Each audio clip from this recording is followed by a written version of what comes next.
Hi, you're watching Floyd Steinberg's YouTube channel. Today, Intech's new grid controllers, among them the VSN-1 and their not USB MIDI host. In this video, I'll tell you what's so special about these and how the new models compare to the older ones. And if you think that's interesting, please join me for the next minutes in this video. Here we go. From Budapest in Hungary come the GRID MIDI controllers, a collection of square-shaped devices that have not only one but several unique selling points. They can snap together with magnets and electrical contacts, velocity-sensitive buttons and keys, they can send high-resolution MIDI values, they can send SysEx data. Every control can trigger code that you can upload to the controllers. Every controller can remember 4 setup profiles. The magnets and contacts are on all 4 sides of the square, and thanks to some clever routing logic, you can arrange the controllers in any shape you like, while still using only one USB cable. Intech sent me their new VSN-1 and PBF-4 controllers and the not USB hub. And today I will use these to create a simple standalone hardware sequencer. Let's start by comparing the newer models to the older ones. The enclosure now has a carbon fiber lid and Cherokee switches. The magnetic connectors are still the same, as are the dimension of 10.6 x 1.6 cm, so you can easily mix old and new grid controllers. The Cherokees are velocity sensitive, so you can use them to play notes expressively.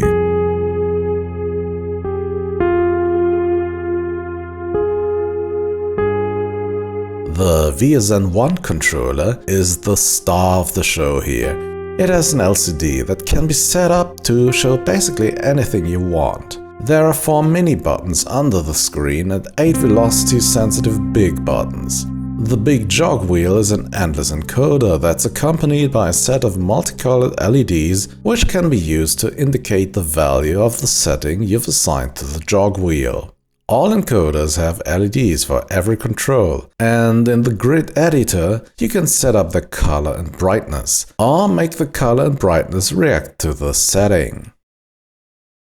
Each controller has a USB Type-C port and a profile selector switch and the magnetic connectors. The profile selector switch will switch to one of 4 setups that can be stored on each controller. It's important to know that only one of the controllers needs to be connected to USB-C. The rest is powered through the magnetic connectors.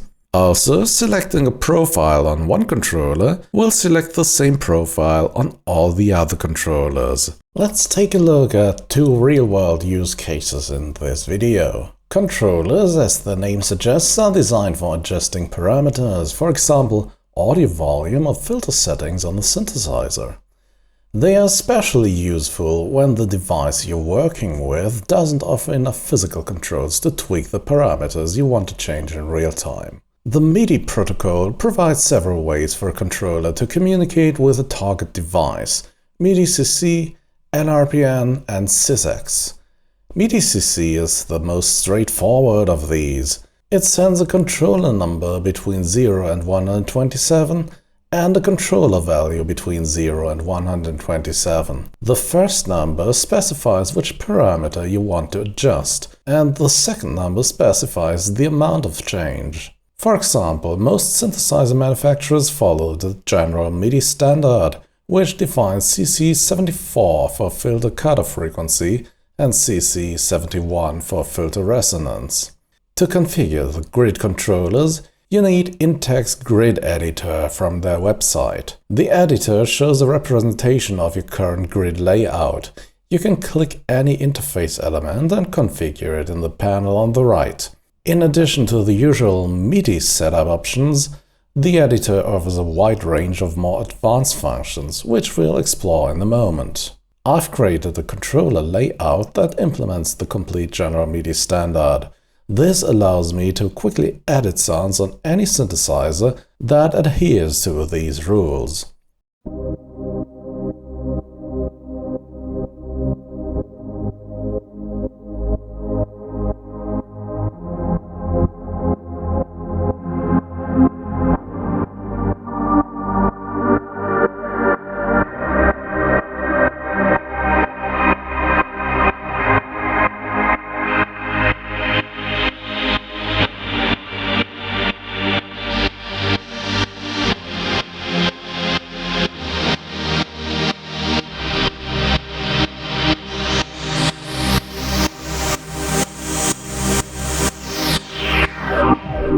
NRPN and SysEx messages are more complex and involve sending a sequence of bytes that follow a specific protocol.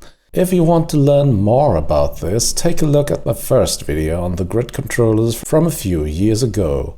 For now, it's enough to say that these controllers handle such commands with ease.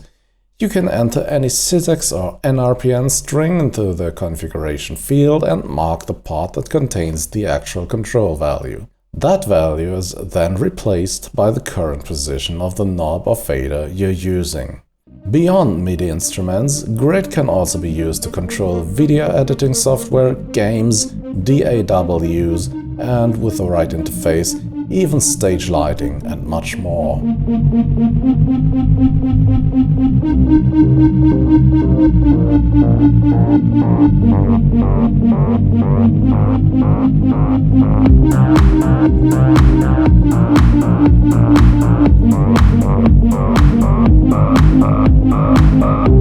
When I last reviewed the GRID controllers, they had to be connected to a computer or smartphone to be used.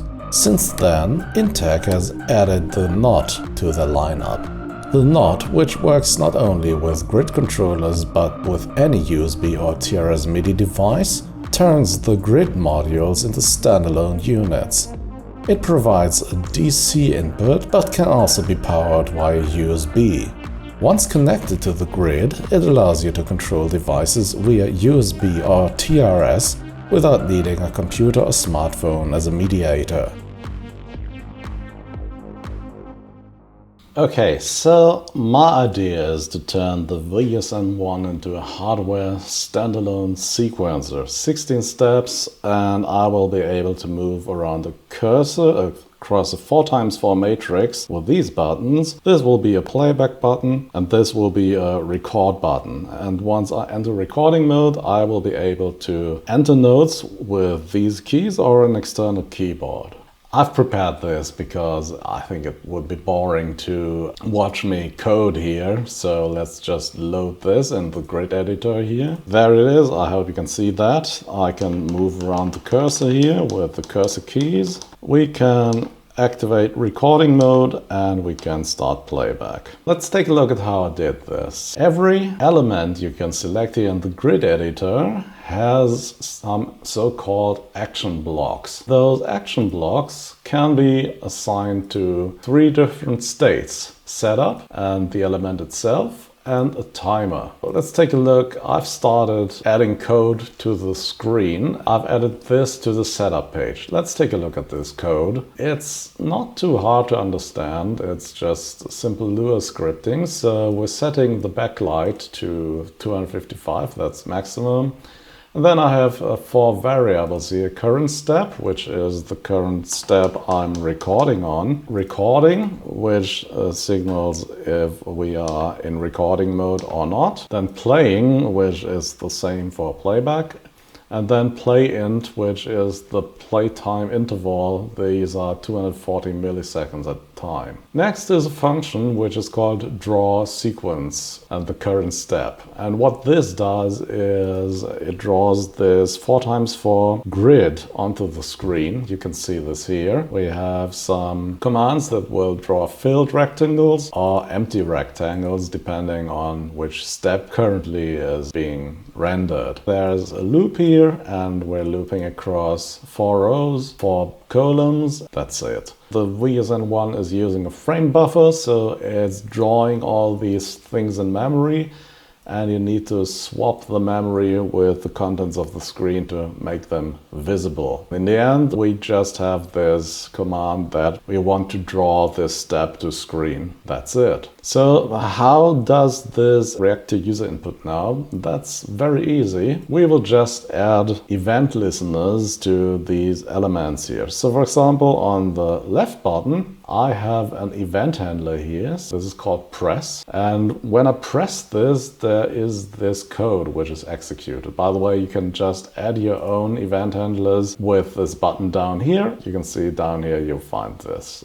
press release event handler. There are a lot of other things that you can do here. You can add standard MIDI actions if you want to, but that's not our goal today. If you want to know more about this, I already made a video some years ago which goes into detail on these normal MIDI controller stuff. We're editing the code here for this button, and if I press it, this happens. The current step we're editing is the step we're editing currently, -1, so it's moving left or right here. And if the current step is below 0, then we will go to step 15, coming around in the lower right corner there. So we have an endless loop that we can move our cursor through.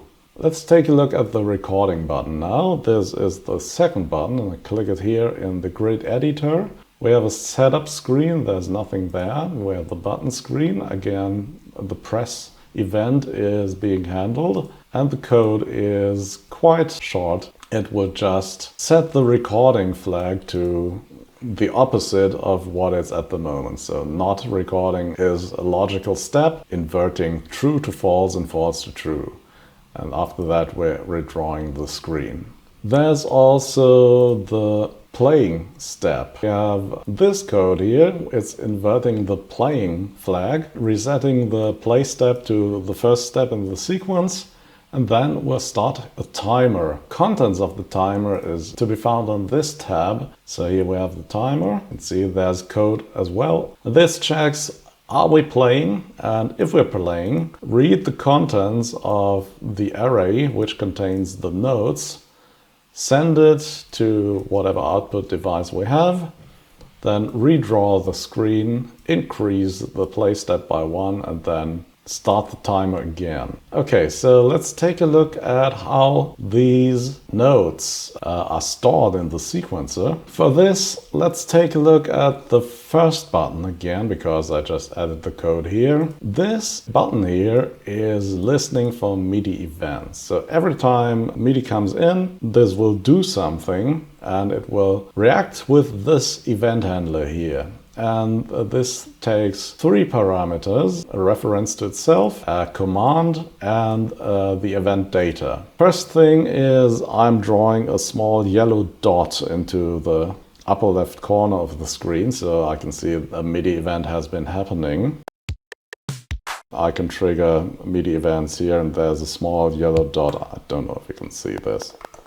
We're capturing the MIDI event, calling this function here, add note to step. What this does is add all the notes that are currently being triggered to this step we're on. For example, if I have this cursor here and then press record, let's just play some notes here.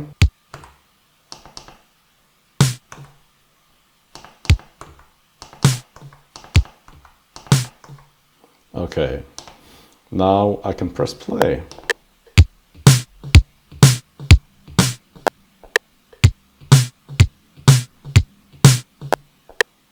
Yeah, and that's that. I hope this wasn't too confusing. Takeaway here is you can add snippets of code as event handlers to every user element or user interface element on these devices. You have a little bit of space for global code to set up the controller, and everything else is user interaction driven. Of course, this is a very simple example. You can do much more, obviously, but I hope you get an idea that this is a very powerful device. Okay, and here's proof this now is a standalone sequencer. Here's a battery powering the NOT, which is powering the VSN-1, and the VSN-1 is sending over USB to the NOT, which is then converting this to TRS MIDI, which is going into my X synth, which is connected to this speaker, so there's no great audio in this part of the video, sorry for that. And there's a drum kit loaded here. So I'm going to activate recording mode here and then just use these keys here.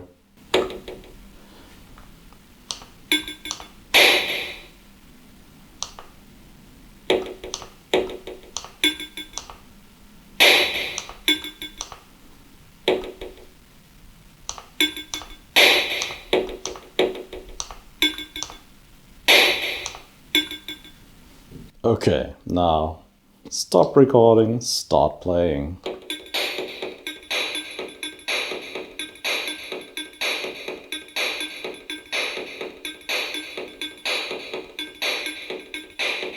Quite cool, don't you think? And I roughly needed 6 hours to complete all of this, learning how to do it and then actually coding it and filming this. So you have an impression. The LUA language is quite powerful and quite easy to learn. And that's it for today. Intech's new grid controllers, and they're not MIDI USB hosts. So what to think of these? As you've seen, the snap function is much more than a gimmick, and you can arrange them to any setup you need. Being able to send SysEx data and 14-bit MIDI is a great plus as well. And the ability to program them in LUA really is the icing on the cake. Criticisms could be the relatively high price, though you can buy DIY versions of these, which are significantly cheaper. But if you're looking for just a MIDI controller, maybe one of the standard ones might be better for you. Using these MIDI controllers is great. So is the NOT, but I wonder why they decided to use this form factor instead of one that snaps to the other controllers in the same form factor as well. And if I could make a wish for some more models in the future, I think a power bank or battery to power the whole setup for standalone usage would be great. And maybe an actual MIDI keyboard with keys you can play on. All in all, this is a great and flexible system. And if you've used them once, you don't want to go back to other controllers. As always, thanks for watching. Subscribe to this channel for more music tech content, and if you want to send money, you can use the super thanks button or become a channel member using the button under this video. Thanks for watching, see you again next week. Bye bye.